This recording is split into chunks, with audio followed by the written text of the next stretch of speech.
Ajaban li amri mu'min, sungguh mengagumkan perkara orang beriman, wala yakunu dzalika illa li mu'min. Dan itu tidak dimiliki kecuali oleh orang beriman saja. In asabahu sarra syakar. Kalau diberikan nikmat dia bersyukur. Wa in asabahu dharra sabar. Kalau diberikan ujian dia bersabar. Tapi ada level lebih tinggi dari itu. Yaitu dia diberikan nikmat bersyukur, dia diberikan ujian bersyukur. Dalam ujian pun dia bersyukur. Dia bukan lagi bersabar, sudah lebih di atasnya. Tapi ini biasanya levelnya bisa diraih kalau kita sudah terbiasa dengan ujian apapun kita sabar. Lama-lama kita syukurin. Lama-lama kita bisa bersyukur. Ini level memang paling tinggi, gitu kan? Makanya Nabi Muhammad SAW dalam mengerjakan ibadah itu bukan lagi karena mengejar keutamaannya. Waktu beliau sholat malam, kakinya sampai pecah-pecah, dan Aisyah pun istrinya prihatin radhiyallahu anha. Mengatakan, ya Rasulullah, kenapa anda lakukan ini? Bukankah dosa anda sudah dimaafkan yang lalu dan akan datang? Semua sudah dimaafkan, yang lalu dan akan datang semua sudah tidak ada lagi dosa anda. Sudah dijamin masuk surga. Kenapa harus ibadah sampai seperti ini? Sangat luar biasa memaksakan diri gitu. Kata Nabi apa? Apakah ini perintah Allah? Bukan lagi karena perintah. Nabi cuma mengatakan, afala akunu abdan syakura. Apakah saya tidak bisa menjadi hamba yang bersyukur? Jadi beliau beribadah bukan lagi kejar keutamaannya lagi. Kita mungkin, kenapa ibu pergi haji? Oh, supaya dosa-dosa saya dimaafkan. Kalau Nabi bukan lagi itu, sebagai tanda syukurnya kepada Allah. Allahu Rabbi wal Islamu dini wa Muhammadan Rasulullah. Assalamualaikum warahmatullahi wabarakatuh. Alhamdulillah, tidak pernah berhenti lisan kita selalu memuji dan memuji Allah atas segala nikmat yang Allah limpahkan kepada kita.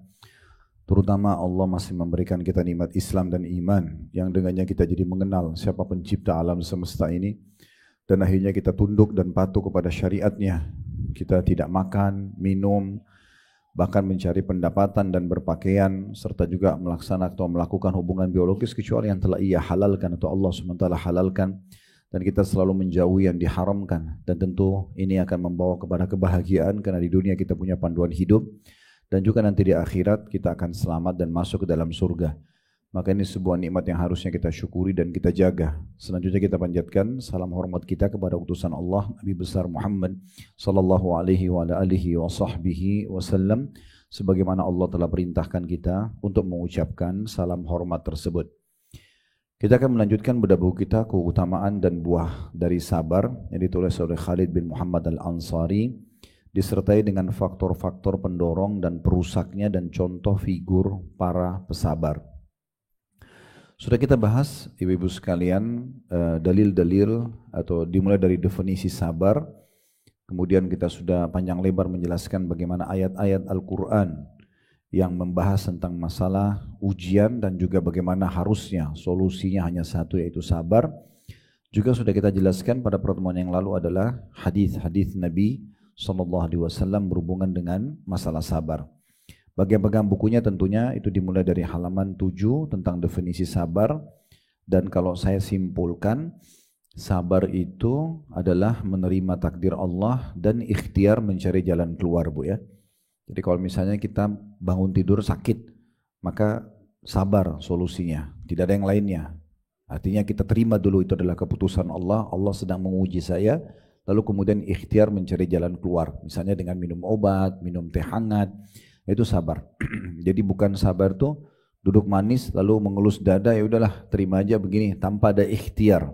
Harus dihubungkan dengan menerima takdir dan ikhtiar, itu baru diistilahkan dengan sabar. Dan juga cukup banyak ayat-ayat Al-Quran yang membahas tentang masalah itu. Seperti misalnya kita sudah membahas, saya pilih saja potongan-potongan ayatnya. Mengingatkan di halaman 15 ada surah Yusuf ayat 90. Innahu may yattaqi wa yasbir fa innallaha la yudhi'u ajral muhsinin. Sesungguhnya barang siapa yang bertakwa, patuh kepada Allah dan bersabar terhadap ujian yang ada, maka sungguhnya Allah tidak akan menyia-nyiakan pahala orang-orang yang berbuat baik. Karena kalau ibu mau lepas dari ujian tidak mungkin, pasti akan datang. Sistem yang Allah sudah buat, sebagaimana kita sehat, kita sakit. Sebagaimana kita muda, kita tua, gitu ya. Sebagaimana kita lapar, kita kenyang. Ini pasang-pasangan semua, ada laki-laki, ada perempuan, ada siang, ada malam. Ada hidup, ada mati, ada dunia, ada akhirat. Di akhirat pun ada surga dan ada neraka. Maka kalau kita faham ternyata ini sebuah sistem, sebagaimana saya sehat, satu waktu saya akan sakit, maka di saat sakit kita bisa menerimanya. Ya, tentu tergantung kadar berat ringannya penyakitnya itu tergantung dari ujian dari Allah Subhanahu wa taala. Tapi itu pasti datang. Nah, orang yang faham ternyata sebagaimana dulu saya pernah sehat, berarti sekarang saya sakit, maka solusinya adalah sabar. Itu adalah jalan yang terbaik. Karena ibu biar berkeluh kesah pada saat ujian sudah datang, tidak akan mendatangkan solusinya. Misalnya ibu bangun tidur demam, lalu ibu marah-marah misalnya. Ibu gak bisa terima. Ini siapa sih yang dinginin AC-nya semalam, siapa sih gini, oh cuacanya sih semalam dingin hujan. Tidak ada manfaatnya. Tidak akan menghilangkan ujian tersebut. Dan tentu ayat-ayat Al-Quran cukup banyak dalam masalah ini, tidak kita bahas lagi tentunya ya. Nanti ibu bisa lihat kalau yang baru ikut, itu bisa melihat dari halaman 14 ya, sampai di halaman 18. Firman Allah Subhanahu wa taala cukup banyak berhubungan dengan masalah anjuran untuk bersabar. Dan ayat yang sangat luar biasa itu disebutkan di halaman 18-nya surah Ar-Ra'd ayat 23 sampai 24. Ini ayat-ayat yang saya pilih saja untuk kita ingatkan kembali ya.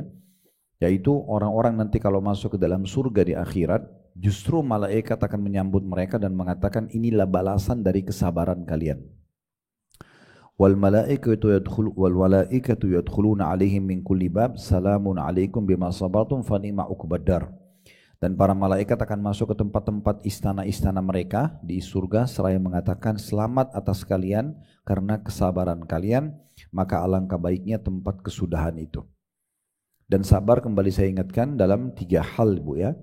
Sabar dalam mengerjakan ketaatan, duduk dalam majelis ilmu seperti ini, ibu harus tutup aurat kalau ketemu dengan yang bukan mahramnya, ibu harus meneliti makanan dan minuman yang masuk harus halal misalnya. Semua itu butuh kesabaran dalam mengerjakan ketaatan. Yang kedua meninggalkan kemaksiatan. Kita semua punya peluang dalam mengerjakan kesalahan, ya, perbuatan dosa. Ada godaan dari syaitan untuk berzina, untuk riba, untuk segala macam. Itu butuh kesabaran, sabar dalam meninggalkan yang diharamkan.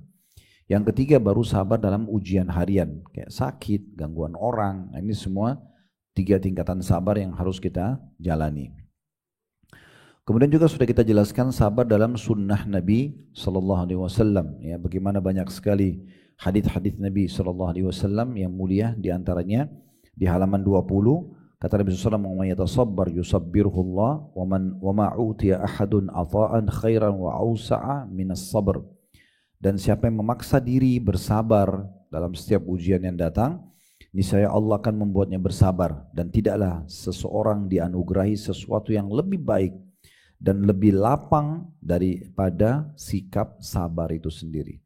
Dan ini juga cukup banyak hadis-hadis Nabi SAW yang menjelaskan tentang masalah sabar, itu sampai ada di halaman 28. Sekarang kita akan masuk ke lembaran yang keempat bahasan kita pada siang ini, perkataan-perkataan agung tentang sabar. Sekarang perkataan para ulama-ulama tentang masalah sabar. Bagaimana kita memang umat Islam ini dikenal dengan umat yang penuh dengan kesabaran, gitu ya. Kita sabar pada saat ujian datang dan juga kita syukur kalau nikmat sedang ada. Itu 2 sayap kehidupan. Kalau kita lagi diberikan nikmat, kita nikmati, kita syukuri. Ya, kalau kita sedang datang ujian, kita sabar menerimanya dan kita bersabar. Ya.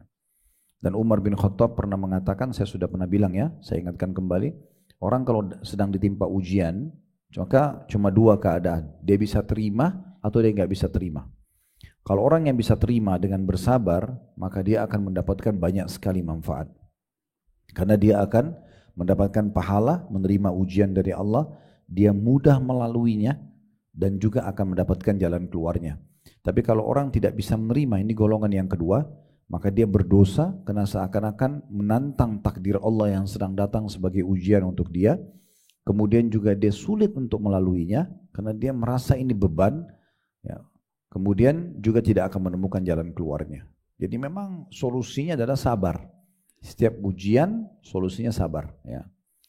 Baik, perkataan-perkataan salaf tentang masalah sabar ini dimulai dari Umar bin Khattab radhiyallahu anhu berkata, "Lau anna as-sabra wasyukra ba'irani ma balautu ayyuhuma rakibtu." Seandainya sabar dan syukur itu adalah dua ekor unta, niscaya aku tidak peduli manapun di antara keduanya yang harus aku tunggangi. Jadi memang dua ini adalah sayap kehidupan ya. Sebagaimana saya sering, ini cuma perumpamaan dari sayap kehidupan, kita ibaratkan kayak pesawat, dia nggak mungkin terbang tanpa sayap, nggak mungkin juga terbang dengan satu sayap. Dia harus dengan dua sayap. Ingat aja kalau nikmat sedang ada, syukuri. Silakan nikmati. Makanan, minuman, apa saja, pakaian, tempat tinggal, silakan dinikmati. Selama halal boleh. Kemudian kalau ada ujian, nah di situ bersabar. Kita terima keputusan Allah itu sebagai ujian. Untuk tentunya kita naik kelas, kita akan mendapatkan fasilitas tambahan. Karena semua ujian ujung-ujungnya ada tambahan fasilitas. Yang penting kita sabar dalam melalui prosesnya. Ciri-ciri orang sabar tidak berkeluh kesah kepada manusia kecuali pada ahlinya saja. Ibu sakit, ibu hanya bicara sama dokter. Gak bicara sama semua orang itu. Supaya jangan kesannya kita mengeluhkan sang pencipta Allah yang sedang menguji kita. Makanya seorang bijak mengatakan, sangat tidak masuk akal seseorang yang beriman kepada Allah, dia mengeluhkan Tuhannya pada manusia. Misalnya, saya ini sakit sudah 1 minggu loh, misal. Apa manfaatnya dia bahasakan itu kepada temannya misalnya? Temannya nggak akan bisa memberikan solusi apa-apa gitu. Kalau dia bicara sama dokter berbeda, karena memang ahli di bidangnya, gitu kan? Itu tidak ada masalah. Tapi kalau semua orang ketahui permasalahan dia ini agak unik, gitu. Ini sering juga saya kasih contoh dan ini harusnya kita hindari. Ada orang kadang-kadang dia punya masalah dalam rumah tangganya sama suami atau sama istrinya. Semua orang tahu permasalahannya, karena semua orang diceritakan. Jadi seakan-akan dia jalan maaf tanpa busana, tanda kutip di sini. Orang semua tahu masalahnya. Jadi walaupun dia kelihatan bahagia, satu waktu lagi senang sama pasangannya, orang akan mengatakan, tapi kan dia punya masalah ini dan itu, pernah cerita. Nah untuk apa diceritakan? Kalau kita mau curhat, itu bukan sama manusia.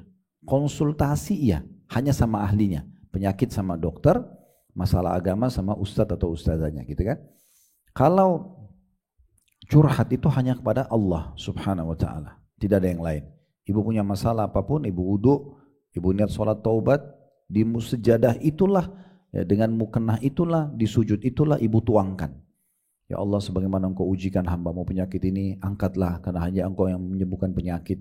Sebagaimana engkau datangkan ujian utang yang terlilit ini, ya Allah mudahkan hambamu untuk bisa melunasinya. Ya, sebagaimana engkau datangkan ujian orang ini sedang menyerang hambamu, misalnya dengan apalah fitnah segala macam, maka engkau lah yang bisa menyelamatkan gitu ya. Kita curhat tuangkan semua sama Allah, itu yang benar. Makanya Sufyan Ats-Tsauri rahimahullah, seorang ulama di Mekah, itu kalau ada masalah apapun, beliau selalu sujud depan Ka'bah dan tidak angkat kecuali beliau sudah tuangkan semua sama Allah. Kalau sama Allah nggak ada masalah. Karena kalau kita sedang mendapatkan nikmat, yang ciptakan kita Allah, yang ciptakan nikmat itu Allah, yang bisa berikan jalan keluar hanya, yang bisa menambah hanya Allah. Kalau kita sedang ada masalah, yang ciptakan kita Allah, yang ciptakan penyakit atau ujian itu Allah, yang bisa memberikan jalan keluar hanya Allah. Lalu untuk apa kita ke manusia? Termasuk saya pernah singgung itu hari di kajian kita sebelumnya, apalagi sama orang tua kita misalnya, ya, atau orang yang kita hormatin. Kalau orang tua kita ceritakan permasalahan kita, itu hanya akan menambah beban buat mereka. Mereka akhirnya tidak bisa tidur, gelisah, karena pikirin anaknya, gitu kan. Padahal sebenarnya kalau kita tidak ceritakan sama mereka lebih bagus. Kalau mau minta didoain, oke. Ibu, ayah, tolong doain saya ya, misalnya. Kalau mereka sudah wafat, kita bisa minta kepada paman, tante, pengganti mereka. Pasangan saudara-saudara dari kedua orang tua kita misalnya, boleh kita minta agar didoakan, dan harus kita rincikan permasalahan kita apa, gitu kan? Kita cuma bicara sama ahlinya atau kita curhat kepada Allah subhanahu wa ta'ala. Ini solusi terbaik, ini perangkat terbaik. Nikmat ada bersyukur, ujian ada bersabar. Dan Umar mengatakan kalau seandainya dua-duanya ini adalah unta, kalau kita sekarang mobil gitu ya, kendaraan, nah masa itu transportasinya orang unta. Kalau sabar sama syukur adalah dua transportasi, saya tidak peduli yang mana saya naiki. Di dalam kehidupan orang beriman, ada level tertinggi, ibu-ibu sekalian ya, level tertinggi dalam sebuah ujian. Kalau orang diberikan nikmat dia bersyukur, diberikan cobaan dia bersabar, ini standar. Saya sekarang sampaikan ke ibu-ibu seperti ini, ibu tinggal ambil sebagai sebuah teori ilmu, ibu terapkan. Lagi ada nikmat, makan ada, istirahat bisa, pasangan hidup, anak-anak segala macam, alhamdulillah kita syukuri. Ada ujian datang, Saya lagi sakit, lagi ada masalah apa, kita sabarin, terima, kita sambil berdoa sama Allah. Itu standar orang beriman. Sebagaimana sabda Nabi SAW yang juga hadisnya pernah kita jelaskan di bab sebelumnya. Ajaban di amri mu'min, sungguh mengagumkan perkara orang beriman, wala yakunu dzalika illa li mu'min. Dan itu tidak dimiliki kecuali oleh orang beriman saja. In asabahu sarra syakar. Kalau diberikan nikmat dia bersyukur. Wa in asabahu dharra sabar. Kalau diberikan ujian dia bersabar. Tapi ada level lebih tinggi dari itu. Yaitu dia diberikan nikmat bersyukur, dia diberikan ujian bersyukur. Dalam ujian pun dia bersyukur. Dia bukan lagi bersabar, sudah lebih di atasnya. Tapi ini biasanya levelnya bisa diraih kalau kita sudah terbiasa dengan ujian apapun kita sabar. Lama-lama kita syukurin. Lama-lama kita bisa bersyukur. Ini level memang paling tinggi, gitu kan? Makanya Nabi Muhammad SAW dalam mengerjakan ibadah, itu bukan lagi karena mengejar keutamaannya. Waktu beliau sholat malam, kakinya sampai pecah-pecah, dan Aisyah pun istrinya prihatin radhiyallahu anha, mengatakan, ya Rasulullah, kenapa anda lakukan ini? Bukankah dosa anda sudah dimaafkan yang lalu dan akan datang? Semua sudah dimaafkan, yang lalu dan akan datang semua sudah tidak ada lagi dosa anda. Dia sudah dijamin masuk surga. Kenapa harus ibadah sampai seperti ini? Sangat luar biasa memaksakan diri gitu. Kata Nabi apa? Apakah ini perintah Allah? Bukan lagi karena perintah. Nabi cuma mengatakan, afala akunu abdan syakura. Apakah saya tidak bisa menjadi hamba yang bersyukur? Jadi beliau beribadah bukan lagi kejar keutamaannya lagi. Kita mungkin, kenapa ibu pergi haji? Oh, supaya dosa-dosa saya dimaafkan. Kalau Nabi bukan lagi itu, sebagai tanda syukurnya kepada Allah. Ya. Kenapa ibu sholat malam? Supaya doa saya diijabah. Kan orang kalau sholat malam doanya mustajab misalnya. Kalau Nabi bukan lagi karena itu. Semua justru sudah karena syukurnya kepada Allah subhanahu wa ta'ala. Bagaimana caranya kita bisa bersyukur sementara ujian sedang ada? Poinnya, jawabannya adalah dengan bersangka baik kepada Allah. Ibu harus tahu, Allah tahu ibu sedang sakit. Allah tahu ibu sedang ada masalah. Allah datangkan ujian tersebut. Tidak perlu kita salahkan siapapun ada di sekitar kita. Oh, sebabnya dia, enggak usah. Kita langsung bersangka baik kepada Allah. Allah gerakkan orang-orang ini sebagai ujian buat saya. Kalau ibu baca kembali sejarah sahabat-sahabat Nabi yang disiksa di Mekah, itu setiap hari bu, mereka dikeluarin di depan rumah, disiksa, dipukul, digebukin, ya, ditaruh batu panas dan segala macam lah. Ada seorang wanita di Mekah dulu, waktu seorang kafir Quraisy mengatakan, kami terus akan menyiksa kalian, ya, dan kami tidak akan pernah berhenti sampai kalian meninggalkan agama Muhammad. Apa jawaban sahabat-sahabat? Ada satu perempuan pernah mengatakan begini. Dia bilang, kami sangat yakin yang menggerakkan kalian untuk menyiksa kami adalah Allah. Untuk menguji iman kami. Kami akan terus bisa menerima ini sebagai keputusan dari Tuhan kami. Jadi bagaimana nikmat ada bersyukur, bagaimana saat ujian ada pun dia menganggap itu adalah sebuah kenikmatan tersendiri.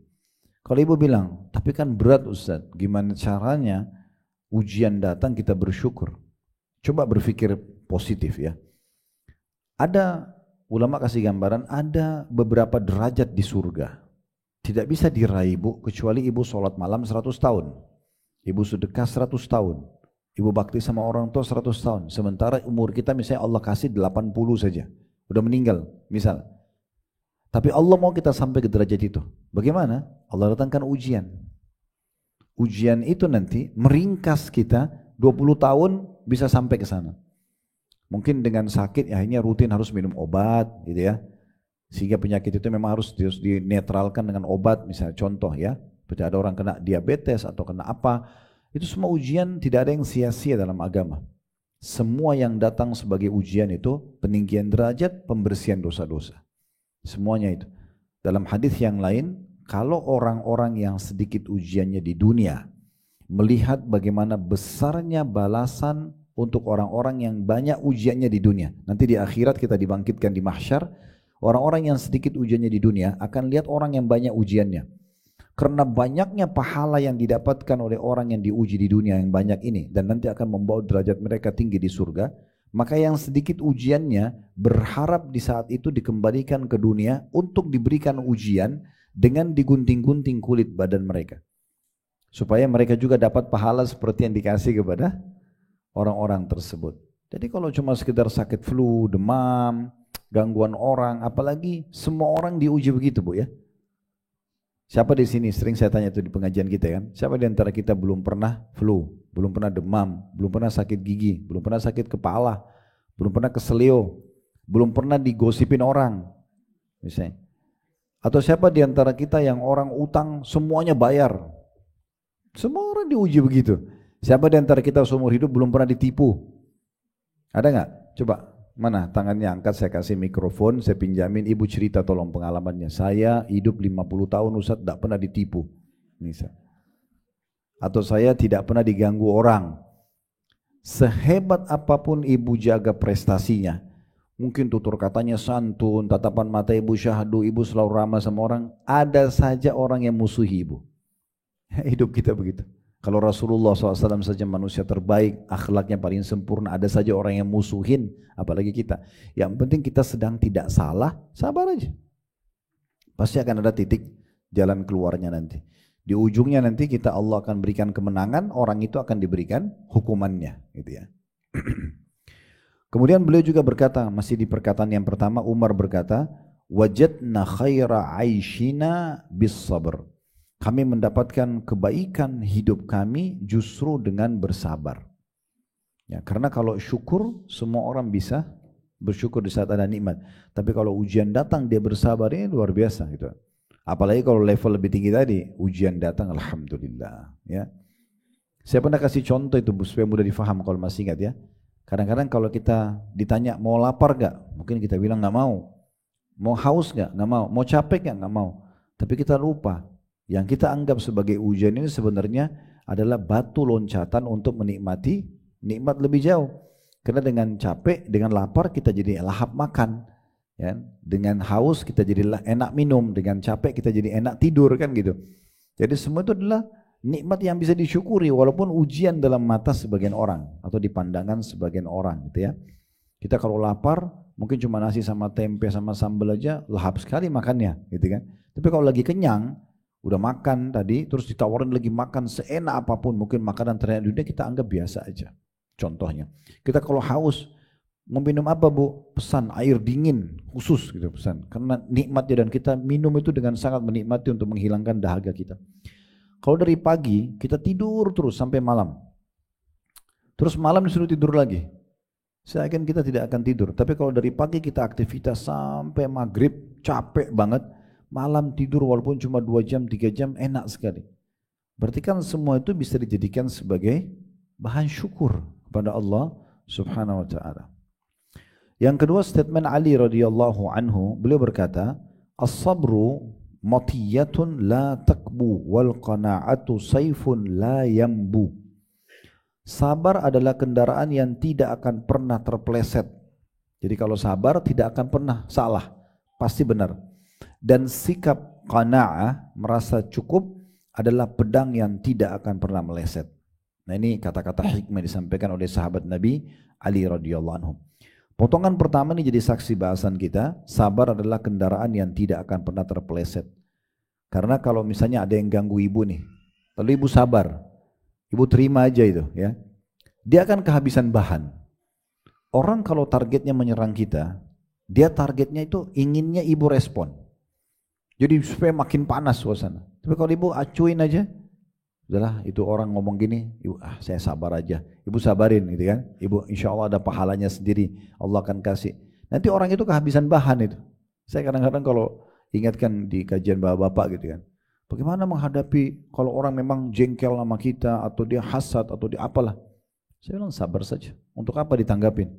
Anggap seperti angin lalu pernah diucapkan. Tapi kan sakit di hati itu kalau dimasukkan dalam hati. Kalau kita nggak usah, nggak perlu. Walaupun dia sudah pernah ucapin, kita anggap seperti nggak pernah diucapin. Dan kita yakin akan ada pahalanya. Insya Allah akan jalan dengan sendirinya. Begitu juga dengan qana'ah, merasa cukup. Ini sebenarnya lebih ke syukur ya.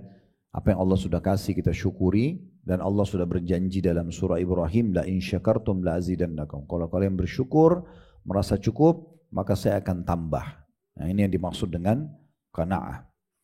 Yang ketiga statement Ibnu Abbas, maksudnya Abdullah bin Abbas radhiyallahu anhu. Ini sepupu Nabi. Karena Abbas ini paman Nabi, Ibnu Abbas maksudnya anaknya Abbas dan nama beliau adalah Abdullah bin Abbas radhiyallahu anhu. Beliau berkata, "Afdalul 'uddati sabru 'ala syiddah." Perbekalan yang paling utama adalah bersabar menghadapi kesulitan. Ini perbekalan yang paling utama, yang paling bagus karena semua akan ada ujiannya. Maksud dari statement ini adalah kalau kita bisa bersabar pada saat ujian datang, dipastikan nikmat kalau ada lebih mudah bersyukur. Ya. Tapi belum tentu kalau kita balik, belum tentu kalau orang bersyukur dengan nikmat yang ada, dia bisa bersabar atas ujian yang ada. Tapi kalau orang sudah bisa bersabar dalam ujian, maka dia akan lebih mudah untuk bersyukur. Karena dia sudah tahu, misalnya pada saat sakit, dia bersabar. Di saat sembuh, dia akan lebih mudah mensyukuri nikmat sehat itu karena dia pernah diuji dengan sakit. Beda kalau orang nikmat, pernah sehat, terus tiba-tiba sakit. Mungkin dia bisa bersyukur di saat sedang ada nikmat, sehat, tapi belum tentu dia bisa sabar kalau penyakit ada. Makanya Abdullah bin Abbas mengucapkan kalimat hikmah yang luar biasa. Beliau mengatakan perbekalan yang paling utama adalah bersabar menghadapi kesulitan. Karena kalau kita sudah bisa bersabar dalam kesulitan berarti syukuri nikmat akan lebih mudah. Yang keempat perkataan Al-Junaid rahimahullah. Ditanya tentang sabar, maka beliau menjawab, tajarru'ul murarati min ghairi ta'abbusin. Sabar adalah menelan kepahitan tanpa cemberut. Ini seakan-akan definisi sebenarnya, lebih kepada gambaran. Bagaimana caranya ada ujian tapi kita tidak cemberut? Ya, itu sabar namanya. Kalau cemberut atau dia keluh kesah, berarti dia nggak bersabar. Toh juga ujian itu kalau sudah datang, tidak ada solusinya kecuali terima. Karena solusinya, kita bangun tidur, flu dan demam. Mau ngomel-ngomel, mau ngoceh-ngoceh, mau nyalain AC, mau nyalain suami, mau nyalain istri, nggak ada manfaatnya. Udah terima aja, Allah sedang uji saya. Udah sabar, sambil ikhtiar, minum obat, minum teh hangat, nikmati prosesnya, pahalanya tercatat. Juga mudah untuk dilalui. Nah seperti itu. Kemudian yang kelima, Hasan Basri berkata, Al-Hasan seorang ulama tabi'in, Al-Basri nama kota Basrah di Irak ya. Dikenal beliau ulamanya kota Basrah, makanya sering dikenal dengan Al-Hasan Al-Basri. Beliau berkata, As-sabru kanzun min kunuzil khair, la yu'tihi Allahu illa li'abdin karimin indahu. Kesabaran adalah salah satu perbendaharaan kebaikan yang Allah tidak memberikannya kecuali kepada seorang hamba yang mulia di sisinya. Makna statement ini, kalau ada orang lagi ada ujian dan bisa bersabar, berarti itu hamba pilihan. Karena tidak semua orang bisa menerima sebuah ujian, tapi di saat dia bisa terima ujian tersebut, ya udah. Ibu mau keluar rumah, hujan deras, sabar aja. Oh ya, Allah lagi uji kita, sabar aja. Tunggu sebentar, tunggu reda, kita baru keluar misalnya. Janjian sama orang, telat. Oke, kita sabar aja. Mungkin kita bisa perbaharui janji misalnya, atau kita bisa tanyakan sebabnya, kita bisa atur di waktu lain, misal. Banyak hal yang bisa kita sabar gitu ya. Kita diberikan obat oleh dokter dosis, sudah habis dosisnya tapi ternyata belum sembuh, itu sabar, kita ikhtiar lagi. Mungkin perlu ditambah dosisnya, bersangka baik, tetap aja nikmatin prosesnya. Nah, orang seperti ini akan mudah sekali melalui ujian-ujian yang sedang ada, karena dia selalu bersangka baik ya. Jadi kesimpulan di poin ke-6 ini perkataan Hasan Basri rahimahullah, dan ini memang Hasan Basri ini perlu ibu tahu hampir semua ulama banyak menukil ya tentang statement beliau, dan memang di masanya beliau kalau orang sudah merasa imannya lemah biasanya datang kepada Hasan Basri. Pasti keluhnya kepada beliau karena selalu bicaranya penuh dengan hikmah, penuh dengan masalah keimanan, surga dan neraka gitu ya. Ini perkataan yang sangat baik. Jadi kesimpulan beliau mengatakan sabar itu adalah satu perbendaharaan atau harta terbaiknya seseorang dan tidak akan diberikan kecuali oleh hamba-hamba pilihan saja. Yang keenam perkataan Sa'id bin Jubair rahimahullah. Ini juga seorang tabi'in. Seorang yang sangat soleh namanya Sa'id. Ada beberapa orang nama Sa'id yang sangat soleh waktu itu di masa tabi'in. Ada Sa'id bin Jubair, ada Sa'id bin Musayyib. Ya, tapi ini termasuk orang-orang yang sangat soleh. Dan beliau ini dibunuh oleh salah satu pemimpin zalim di masanya. Ya, karena ada satu permintaan yang dia tidak penuhi, kemudian dia dibunuh gitu. Lalu Sa'id bin Jubair berdoa, ya Allah jadikanlah aku korban terakhirnya orang ini. Yang bunuh dia namanya Hajjaj bin Yusuf. Maka Hajjaj bin Yusuf mulai setelah membunuh Sa'id bin Jubair, Ya, akhirnya dia tidak bisa tidur dan setiap malam dia selalu teriak-teriak sambil mengatakan Sa'id bin Jubair membunuhku. Karena Sa'id bin Jubair sebelum meninggal dibunuh dia mengatakan ya Allah balaslah Hajjaj dengan 100 ya seperti 100 nyawa yang sudah dia bunuh. Ya, jadi kalau dia pernah bunuh orang dengan menyakitkan 1 kali maka balasannya seperti itu 100 kali. Karenanya dia mengatakan Sa'id bin Jubair telah membunuh saya bahkan seperti 100 kali lipat. Berapa hari Hajjaj ini kesakitan sampai dia meninggal dunia dalam kondisi itu. Nah, Sa'id bin Jubair punya statement yang menarik tentang sabar. Beliau mengatakan as-sabru i'tiraful 'abdi lillahi bima asabahu minhu wa ihtisabuhu 'indallah. Sabar adalah pengakuan seorang hamba kepada Allah dengan musibah yang menimpah darinya dan pengharapan seorang hamba untuk mendapatkan pahala di sisinya. Jadi seakan-akan definisi Sa'id ini menjelaskan kepada kita, kalau ujian sedang datang, maka seorang hamba itu mengakui, oh ini Tuhanku sedang menguji saya. Itu kemudian dia mengharapkan pahala balasan dari Allah, sehingga dia menerima ujian tersebut. Ibu jangan lupa sifat-sifat Allah, Allah itu alim, maha mengetahui, ya. Allah itu basir, maha melihat, Allah itu sami, maha mendengar. Jadi jangan berpikir Allah tidak tahu. Allah tahu semua apa yang menimpa kita. Dan ada hadis yang lain mendukung, ada sebuah hadis yang memberikan berita gembira kepada kita.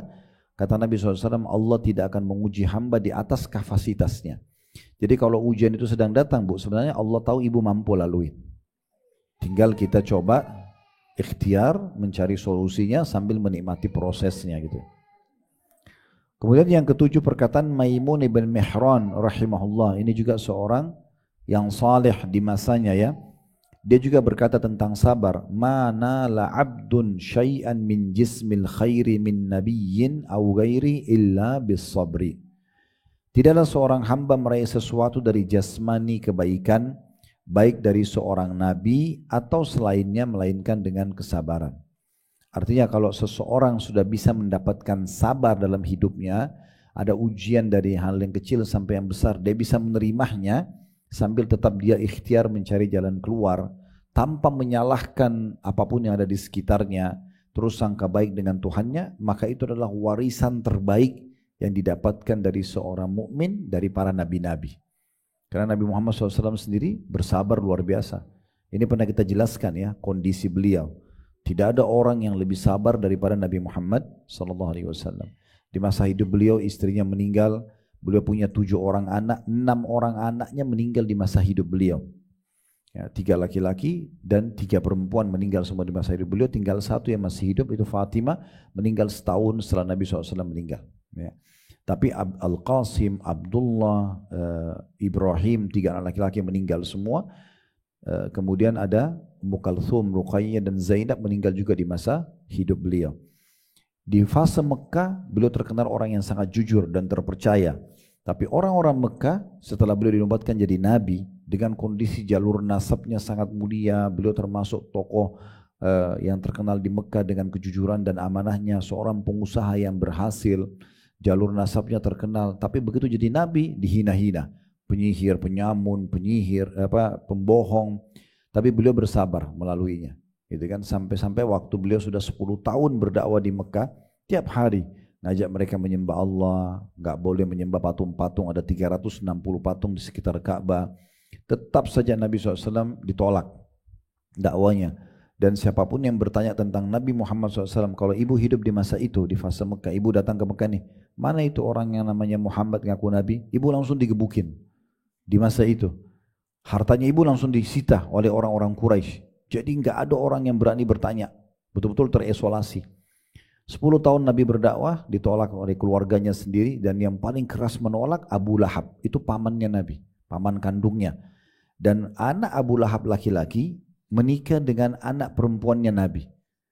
Lalu waktu Nabi dinobatkan jadi Nabi dan mendakwakan Islam, Abu Lahab suruh ceraikan anaknya Nabi. Anak Nabi jadi janda, akhirnya dinikahi oleh Utsman bin Affan itu karena diceraikan oleh anaknya Abu Lahab. Abu Lahab sama istrinya itu dalam surah An-Masad digambarkan. Kalau jalan di jalan Mekah dia bawa serabut-serabut dari ranting-ranting yang kering. Itu zaman dulu orang siapkan untuk bahan bakar. Biasanya mudah terbakar kan. Nah itu dia taruh di lehernya, ya, kemudian ditaruh di jalan-jalan lalu dibakar untuk menghalangi Nabi jalan. Luar biasa kebencian mereka gitu. Padahal Nabi cuma menyampaikan agama. Nabi lagi sholat di Mekah, di Ka'bah, diinjak batang lehernya. Ada yang dituangkan kotoran unta gitu kan.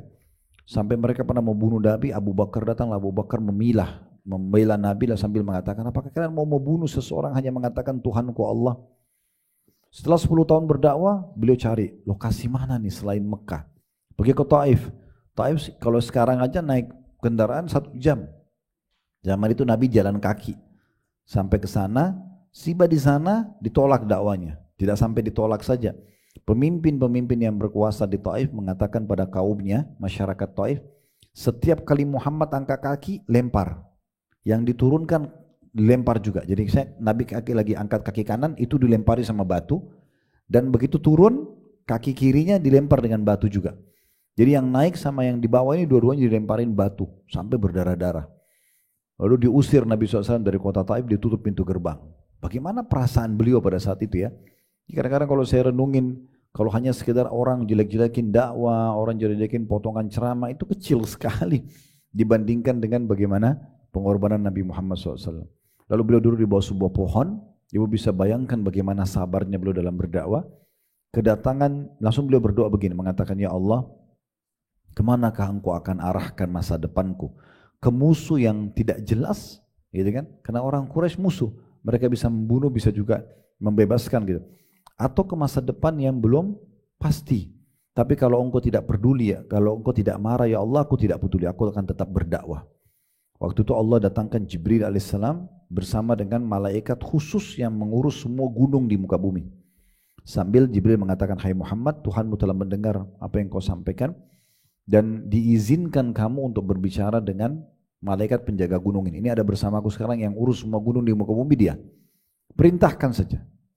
Tinggal kamu bilang, dia akan menyatukan gunung-gunung antara Mekah sama Taif ini. Habis semua kota ini. Dan dakwamu tepat akan tersebar. Kalau kita mungkin dengan sebatas kemampuan kita dalam sabar yang sangat sederhana gitu ya. Mungkin kita kesempatan nih. Saya udah bersabar kok, udah dilemparin batu, udah ditolak. Mereka caci maki, mereka anggap penyihir, penyamun, segala macam. Ya udah, sudah hancurin aja kota ini. Toh juga dakwah akan nyebar. Tapi Nabi bilang tidak. Karena Jibril kasih pilihan yang kedua, atau kamu bersabar dan dakwamu akan nyebar. Dia mengatakan saya bersabar dan saya berharap dari keturunan mereka akan keluar orang-orang yang beriman kepada Allah. Dan Allah kabulkan. Dari Abu Jahal yang terkenal dengan Fir'aunnya umat ini, itu ada Ikrimah bin Abi Jahal yang beriman dan mati syahid di perang Yarmuk. Dari Al-As bin Wa'il lahir Amr bin As, seorang sahabat Nabi yang sangat terkenal dengan kecerdikannya dan kecerdasannya dalam mengatur strategi perang. Dari Al-Walid bin Mughirah lahir Khalid bin Walid, sahabat Nabi yang mulia luar biasa. Dari Umayyah bin Khalaf lahir Safwan bin Umayyah bin Khalaf. Itu orang-orang beriman pada Allah. Jadi keturunan mereka ini semuanya akhirnya beriman kepada Allah SWT karena kesabaran Nabi SAW. Setelah pindah ke Madinah, menjadi raja, pada saat itu berkuasa, punya kekuatan, masih disakiti oleh orang munafik. Setiap kali Nabi SAW sampaikan sebuah hukum, mereka pasti tolak. Mereka pasti sanggah. Sampai menjelang Nabi SAW meninggal. Kalau ibu pernah dengar perang terakhirnya Nabi namanya perang Tabuk ya. Itu 30.000 orang sahabat keluar bersama Nabi untuk mengepung lokasi bentengnya orang-orang Romawi. Itu tuh ada raja mereka namanya Heraklius. Heraklius ini sempat masuk Islam tapi dia murtad. Maka Nabi SAW kepung benteng dia, lalu dia berkata pada prajuritnya, waktu itu dia punya sekitar 200 sampai 250.000 personel perang. Nabi cuma 30.000 orang. Dia bilang, ini yang di depan benteng kita seorang Nabi. Saya tahu betul Nabi, semua ciri kenabian dalam kitab Injil ada pada dia. Kalau kita keluar lawan, pasti kita kalah. Tidak usah lawan dia. Maka mereka tidak keluar. Nabi mengepung lokasi itu beberapa hari, setelah melihat mereka tidak mau berperang, Nabi pulang. Nah waktu pulang ini banyak orang-orang munafik yang berusaha mencelakakan Nabi. Ada yang mau membunuh Nabi gitu kan, ada yang berusaha mencari-cari kesalahan Nabi, apa yang Nabi sampaikan di karang-karang lah, dibuat segala macam rekayasa sampai Nabi pernah kehilangan unta. Terus Nabi bilang, saya kehilangan unta, coba kalian cari unta saya di mana. Ada orang munafik begitu dengar itu langsung bilang begini, ini kayak mengaku sebagai Nabi, masa untanya aja hilang dia nggak tahu. Terus Jibril sampaikan itu ke Nabi. Kebetulan yang sebutkan ada di kemah sebelah, Nabi di kemah yang sebelahnya lagi. Terus pemilik kemah yang ada orang munafik itu yang ngomong, ini kayak mengaku Nabi, unta aja hilang dia tidak tahu. Itu kebetulan pemilik kemahnya lagi ada sama Nabi. Dia nggak tahu siapa yang ucapin nih. Maka Nabi bilang, ada di antara kalian yang mengatakan, Nabi cuma bilang begitu. Padahal Nabi tahu siapa orangnya. Nabi bilang, ada di antara kalian yang mengatakan, ini kayak mengaku sebagai Nabi, masa untanya aja hilang dia nggak tahu? Lalu Nabi bilang, ketahuilah aku adalah manusia biasa. Aku nggak tahu memang. Tapi sekarang Allah memberitahukan wahyu, kalau untaku ada di lembah ini, terikat tali kekangannya di pohon ini, ambillah. Lalu sahabat ke sana menemukan unta itu ada. Maka orang yang pemilik kemah yang ada orang munafik ini, dia keluar, pulang kembali ke tendanya. Lalu dia bilang sama teman-teman di sana, tadi ada sedikit yang agak unik karena Nabi bilang, kenapa ya? Ada orang yang pada saat saya mengatakan unta saya hilang, carilah. Dia mengatakan ini kayak mengaku Nabi. Masa untanya aja hilang dia tidak tahu. Terus Nabi akhirnya mengatakan telah turun wahyu menyampaikan kalau memang saya adalah manusia biasa saya tidak tahu. Dan sekarang sudah ada informasi unta saya di lembah ini terikat tali kakangnya di pohon itu, maka ambillah. Maka kami temukan. Lalu orang-orang di kemahnya dia bilang, yang ngomong itu ini orangnya. Ini orang munafik yang ada di situ. Maka yang punya tenda tuh marah terus digebukin si munafik tadi. Tapi ini saya cerita sudah tahun terakhir, itu tahun ke-9 setelah Nabi hijrah ke Madinah. Artinya sampai menjelang Nabi SAW meninggal dunia, itu masih disakitin oleh orang-orang gitu. Tapi beliau bersabar. Ya, kalau Nabi saja paling sempurna akhlaknya, paling sempurna imannya, paling sempurna amal solehnya, diampuni dosa-dosanya bisa seperti ini, apalagi kita. Akan ada saja orang yang datang sebagai ujian untuk kita. Dan solusinya adalah sabar, ya. Baik, yang ke-8 perkataan Umar bin Abdul Aziz rahimahullah. Umar bin Abdul Aziz ini salah satu cucunya Umar bin Khattab, ya. Umar bin Abdul Aziz, Abdul Aziz ini ayahnya. Abdul Aziz ini ayahnya lagi itu anaknya Umar. Lalu Umar bin Khattab, gitu kan. Jadi Umar bin Aziz ini salah satu raja di masanya di tahun 99 sampai 101 Hijriah. Dan dia sangat terkenal dengan kesolehannya, gitu ya. Dia berkata tentang sabar, ma'an'amallahu ala 'abdin ni'matan fantaza'aha minhu, dalam kurung fa'adahu makanaha as-sabr illa kana ma'awwadahu khairan mimman taza'ahu minhu. Tidaklah Allah melimpahkan satu nikmat kepada seorang hamba lalu dia mencabutnya darinya, dalam kurung lalu menggantikan untuknya sesuatu kesabaran pada kedudukannya, melainkan apa yang dijadikannya pengganti itu lebih baik daripada apa yang dicabut darinya. Maksudnya kalau ibu diuji sesuatu, ibu sabar nih, Allah lagi uji saya, gangguan orang kah, gagal dalam bisnis kah, apalah segala macam ya. Terus kemudian ibu sabar nih, maka pastikan Allah sedang menyiapkan pengganti lebih baik dari apa yang ibu jadikan target tadi. Berapa banyak orang gagal menikah dengan seseorang, ternyata setelah sekian tahun baru dia tahu, oh lebih baik memang kalau dia tidak nikah sama orang itu. Berapa banyak orang setelah sekian tahun berjalan baru dia tahu, oh memang lebih baik kalau dia tidak bisnis sama orang itu. Kalau beberapa tahun setelah berjalan dari hidupnya baru dia tahu, oh untung saya dulu tidak pindah ke negeri sana misalnya. Itu dengan hikmah yang luar biasa. Karena dia bisa menerima keputusan Allah, akhirnya Allah berikan yang terbaik. Saya tidak tahu pernah saya sampaikan kisah ini atau tidak, tapi kalaupun sudah, mohon maaf saya ulangi, kalau belum berarti pelajaran gitu ya. Ada seorang dosen di Ummul Qura di Mekah, beliau Dr. Muhammad namanya. Dia ceritakan dalam kaset ceramah dia. Waktu itu masih pakai kaset saya dengar, belum DVD, belum CD, belum, apalagi sekarang sudah teknologi lebih canggih. Waktu itu masih dalam bentuk kaset. Dan ceramahnya Masya Allah banyak tersebar waktu itu di kota Mekah. Ya, saya kebetulan dengar, salah satunya dia cerita tentang sahabat dekatnya. Sahabat dekatnya pernah mau nikah sama seorang wanita dan melamar diterima. Intinya sudah ditentukan tanggal pernikahan. Itu kisah nyata, dia bilang. Nah setelah mungkin 3 bulan lagi pernikahan, tiba-tiba pihak perempuan batalin. Yang batalin si perempuannya. Kata Dr. Muhammad, teman saya ini berusaha. Mau komunikasi sama perempuan ini nggak bisa, dia tutup diri, nggak bisa jelas, dia nggak mau jelasin apa. Tanya kepada orang tuanya perempuan, orang tua juga perempuan bilang tidak tahu, kita punya jawaban apa lagi. Karena sudah tanya anaknya kenapa nak, pokoknya nggak mau tahu, batalkan pernikahan, saya nggak mau sama laki-laki ini. Jadi ditolak itu. Kata Dr. Muhammad, teman saya ini semenjak perempuan itu batalin, selalu berdoa sama Allah. Ya Allah, kembalikan wanita itu buat saya yakin dia baik buat saya suka dia, apalah bahasa-bahasa orang yang sudah terlalu suka, apalagi sudah diterima dan tinggal akad nikah saja. Dia bilang selama 3 bulan berdoa, dan Dr. Muhammad bilang saking seriusnya teman saya berdoa, sampai setiap kali saya lewat, misalnya antara azan iqamah dia lagi berdoa, saya sampai mengaminkan juga. Karena luar biasanya dia berdoa gitu, ngerengek-ngerengek sama Allah, sampai saya bilang ya Allah kasih orang ini gitu. Tapi Allah belum kasih. Sampai lewat tanggal hari pernikahan yang sudah ditentukan, rupanya perempuan tunggu itu. Setelah itu dia dilamar laki-laki lain, dia menikah. Nah kata Dr. Muhammad, teman saya ini kan orang beriman, dia sudah tahu, sudah jadi istri orang gak mungkin berdoa minta diceraikan gitu kan. Dia berhenti berdoa. Tapi kata Dr. Muhammad, saya justru tahu kasih sayang Allah kepada teman saya justru setelah perempuan itu nikah sama laki-laki lain. Dia bilang 3 bulan pertama dari pernikahan wanita itu, karena mereka kenal perempuan itu ternyata divonis kena kanker payudara yang mengharuskan satu payudaranya dipotong. Udah sangat ganas di 3 bulan pernikahan. Bulan keempat ternyata kanker itu pindah ke payudara sebelahnya, harus dipotong juga. Dengan 4 bulan pernikahan tanpa payudara. Bulan kelima ada permasalahan di urat saraf di bagian kepala, otak kecilnya perempuan ini membuat kedua matanya buta. Bulan setelahnya meninggal dunia.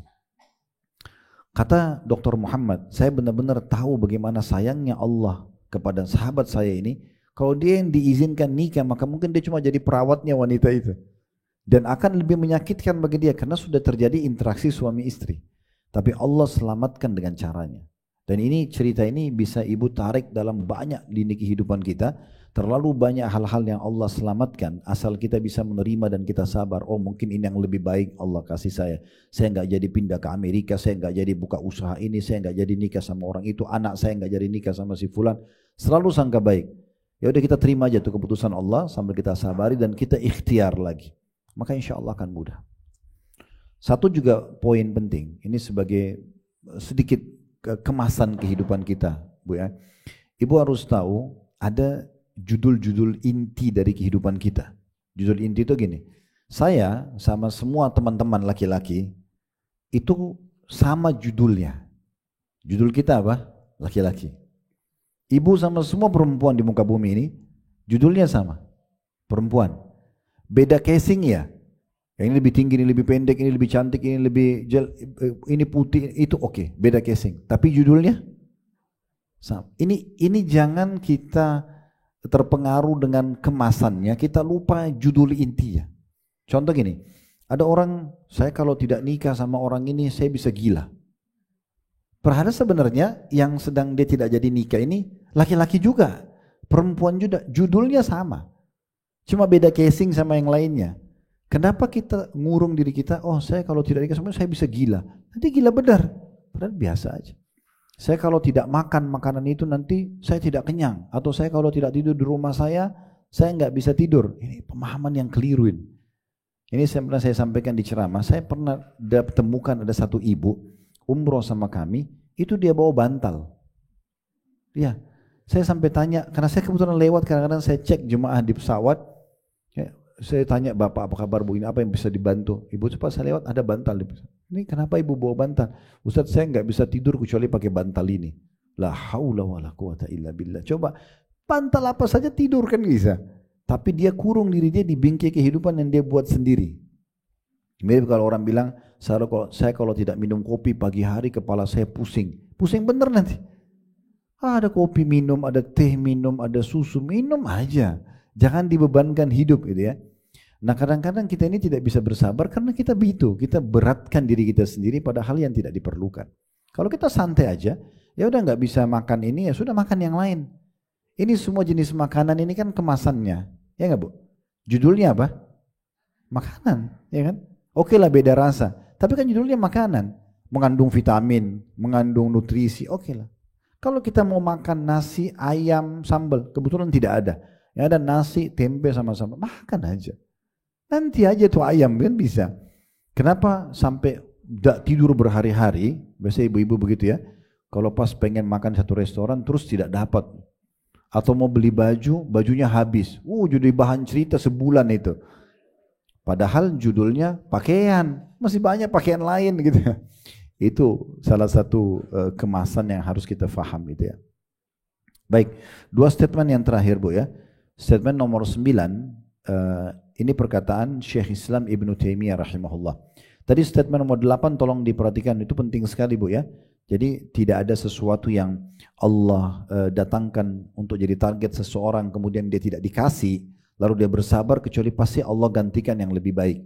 Ibu pasti yakinkan itu memang akan ada yang lebih baik daripada apa yang kita jadikan target. Kalau Allah tidak kasih berarti akan sudah disiapkan yang lebih baik. Jadi simple, udah pindah aja ke sesuatu yang lain, ikhtiar aja selanjutnya. Dokter ini nggak bisa sembuh, dokter yang lain. Obat ini nggak bisa, obat yang lain. Selesai, ikhtiar selama kita masih hidup. Jadi akan mudah semuanya ya. Seperti itu statement yang menarik. Yang ke-9 Syekh Islam Ibnu Taimiyah. Ibnu Taimiyah salah satu ulama tentunya di tahun ratusan ya. Beliau bukan tabi'in tapi generasi yang datang setelah mereka jauh. Tapi statementnya cukup menarik. Dalam masalah sabar beliau mengatakan as-sabru 'alal masaibi wajibun bittifaqi a'immatid din. Beliau lebih cenderung bicara tentang masalah hukumnya. Beliau mengatakan bahwasanya bersabar menghadapi musibah-musibah itu hukumnya wajib. Jadi bukan pilihan. Artinya kalau ibu tidak sabar malah berdosa, gitu ya. Dan berdasarkan itu atau dasarnya adalah kesepakatan para ulama agama ini. Kalau ibu tanya ulama siapapun, seorang alim siapapun tentang masalah saya kalau ada ujian bagaimana, pasti jawabannya sepakat sabar. Cuma tinggal mungkin berbeda-beda dalam mendefinisikannya, dalam berbeda dalam menyampaikan dalilnya, berbeda dalam menyampaikan contohnya, ya. Tapi pasti jawabannya sama. Dan ini hukumnya wajib, bukan pilihan. Ibu kalau lagi ada ujian, wajib untuk bersabar. Jadi bukan cuma opsi, tapi memang dia adalah sebuah kewajiban. Ya. Yang terakhir perkataan Ibnu Qayyim al-Jauziyah, rahimahullah, ini muridnya Ibnu Taimiyah. Ya. Di poin 9 gurunya, poin 10 adalah muridnya. Dia mengatakan innallaha subhanahu wa ta'ala ja'ala sabra jawadan la yakbu wa sariman la yambu wa jundan la yuhzam wa hasinan la yuhdam wa la yuthlam. Artinya sesungguhnya Allah SWT menjadikan sabar sebagai kendaraan yang tidak pernah terpeleset, pedang yang tidak pernah meleset, tentara yang tidak bisa dikalahkan, dan benteng yang tidak bisa diruntuhkan dan juga tidak bisa dihancurkan. Saya sudah bilang tadi, ibu kalau datang ujian, dan umumnya biasa dari manusia, kalau ibu sabar, itu orang yang sedang mau menyakiti kita itu kehabisan akal. Kalau kita nggak respon, dia gosipin, dia fitnah, kita diam saja. Kehabisan bahan. Pernah ada orang datang kepada Ibnu Abbas, radhiyallahu anhu, sahabat Nabi yang mulia. Orang ini subhanallah datang melihat Ibnu Abbas pakai jubah baru dan dia terkenal sebagai seorang sahabat dan ulamanya muslimin. Orang ini datang tiba-tiba caci maki. Mentang-mentang sepupu Nabi, mentang-mentang begini, mentang-mentang, pokoknya dicaci maki. Ibnu Abbas diam saja Bu, nggak direspon sama sekali. Ibnu Abbas tahu ini orang bodoh, orang dia tidak melakukan kesalahan kok, tapi macam-macam dicaci maki. Di pinggir jalan lagi, murid-muridnya Ibnu Abbas ini sudah pada panas semua nih, mau membalas orang itu. Ibnu Abbas diam, maka mereka diam semuanya. Karena nggak direspon, orang itu kehabisan kosakata. Nggak ada lagi yang dia bisa caci maki karena tidak ada responnya. Sekarang kalau ibu dicaci maki oleh seseorang, ibu balas, maka terbuka lagi celah, terus bantah-bantahan. Ini juga sekaligus saya sebutkan sebagai resep, ibu insya Allah tidak. Tapi kalau terjadi cekcok sama suami, solusi terbaik diam. Diam dulu, karena kadang-kadang kita kalau terpancing emosi nggak selesai masalah. Kalau dia sudah respon, ngomong, oke kita diamin dulu. Kita coba renungi dulu. Kalau setelah tenang, ya, baru kemudian kita coba cerna, oh jawaban saya seperti ini. Itu akan jauh lebih baik. Karena kita kalau tidak menjawab orang yang sedang emosi atau sedang ada masalah sama kita, itu akan sangat meredah permasalahan. Kalau kadang-kadang Bu, kita benar, tapi karena kita tidak sabar, itu jadi salah, terbalik keadaannya. Padahal kita benar tadinya. Karena kita tidak sabar, malah kita kemana-mana bahasannya, itu jadi panjang. Maka Ibnu Abbas radhiyallahu anhu ini diam. Orang itu karena kehabisan bahan Bu, akhirnya dia diam. Lalu Ibnu Abbas setelah orang itu diam, lalu mengatakan, apa kau sudah selesai? Dia bilang iya. Lalu Ibnu Abbas tahu permasalahan orang ini sebenarnya cemburu lihat jubah Ibnu Abbas yang baru. Dibuka sampai dia jubahnya dikasih. Ambillah ini hadiah dari kami. Lalu dia bilang sama murid-muridnya, sampaikan kepada dia alamat kita. Maka semenjak hari itu karena orang itu malu, dia menjadi murid. Ada lagi ulama yang lain. Seingat saya ini kisah Abu Muslim al-Khulani rahimahullah. Beliau pernah, karena sabarnya gitu, ada orang yang sengaja datang untuk dibayar untuk caci maki dia. Jadi dibayar untuk caci maki, pokoknya sakiti orang ini, dibayar gitu. Dicaci maki, dihina-hina, selain lisan praktek-praktek badan. Biasanya kan ada bahasa badan menghina ya, mencibir segala macam. Sama beliau diam aja, tidak dipedulikan. Sampai orang yang dibayarin dibilang, saya pertama kali ketemu orang seperti ini, sampai saya malu sendiri karena saya caci maki, dia tidak respon. Jadi akhirnya dia malu sendiri. Itu senjata yang paling bagus sebenarnya, seakan-akan kita menyerang balik tapi kita nggak kelihatan. Pernah dengar riwayat Bukhari, waktu Nabi SAW sedang jalan sama Aisyah radhiyallahu anha, ada beberapa pendeta Yahudi lewat, lalu mereka bilang begini, Assalamu alaikum. Kan harusnya assalam ya. Alif, lam, sin, lam lagi alif, kemudian mim. Assalam artinya keselamatan. Ini lam alifnya itu diganti alif saja. Jadi assam, assalam keselamatan, assam artinya kematian. Orang Yahudi ini pikir Nabi nggak dengar. Jadi mereka bilang, assam alaikum. Dia maksudnya mau doain Nabi supaya kamu mati gitu ya. Terus Aisyah marah. Waktu itu Nabi jawab, wa'alaikum. Tahu apa artinya wa'alaikum bu? Dan untuk kalian. Tapi Nabi gak emosi. Kan kalau kita bilang assalamualaikum, semoga keselamatan dunia akhirat buat kamu. Kita kan bilang wa'alaikumussalam untuk kamu juga gitu kan. Nabi cuma bilang wa'alaikum. Kan memang sunnahnya kalau orang kafir ucapin salam sama kita, kita jawab wa'alaikum saja kan. Nabi bilang wa'alaikum. Aisyah marah. Nabi sambil hadap ke Yahudi itu, menghadap lalu marah-marah mengatakan, semoga kalian yang mati. Gitu-gitu. Langsung Nabi bilang, hai Aisyah, tenang aja. Nabi bilang apa? Hai Aisyah, tenang aja. Aisyah bilang, ya Rasulullah, tidakkah anda dengar apa yang mereka bilang? Masa mereka bilang kematian, bukan bilang keselamatan gitu. Nabi dengan tenang jawab begini, hai Aisyah, tidakkah kau dengar apa yang saya jawab? Saya udah jawab, wa'alaikum. Tapi gak perlu marah-marah gitu. Gak. Jawabannya tepat sekali kan, dengan tenang, untuk kalian juga. Selesai. Nabi bilang gitu. Lalu Nabi bilang apa? Ingatlah, doa kita kepada Allah untuk mereka diterima. Tapi doa mereka kepada Allah untuk kita enggak diterima. Orang kafir doain orang Islam tidak akan diterima. Hancurkan orang Islam apa enggak diterima. Orang Islam doa itu bisa diterima. Itu contohnya bagaimana Nabi SAW menghadapi sikap yang luar biasa. Dengan sangat tenang, dengan sangat santai gitu ya. Seperti itulah. Makanya perkataan Ibnu Qayyim ini luar biasa. Rahimahullah. Bagaimana beliau mengatakan, sesungguhnya sabar itu adalah kendaraan yang tidak pernah terpeleset, pedang yang tidak pernah meleset, ya, artinya kendaraan terbaik kalau untuk menghadapi masalah. Pedang meleset, tidak pernah meleset, ini maksudnya akan kena sasaran, orang yang serang kita akan kena balik ke dia. Tentara yang tidak bisa dikalahkan dan benteng yang tidak bisa diruntuhkan selama orang sabar, karena orang yang serang kita tidak akan pernah menemukan celah untuk menyerang kita, gitu ya. Jadi sabar ini sangat mahal. Makanya satu buku ini khusus bahas masalah sabar aja. Karena memang untuk melahirkan itu sebagai sebuah karakter butuh ilmu, butuh teori, butuh kisah-kisah, butuh dalil yang membuat akhirnya kita bisa menerima. Ya, seperti itu Bu ya. Kalau ada benar dari Allah, silakan diambil dan diamalkan. Kalau ada salah dari kami, mohon dimaafkan dan saya beristighfar kepada Allah. Subhanakallahumma bihamdika, asyhadu an la ilaha illa anta astaghfiruka wa atubu ilaik. Wassalamualaikum warahmatullahi wabarakatuh.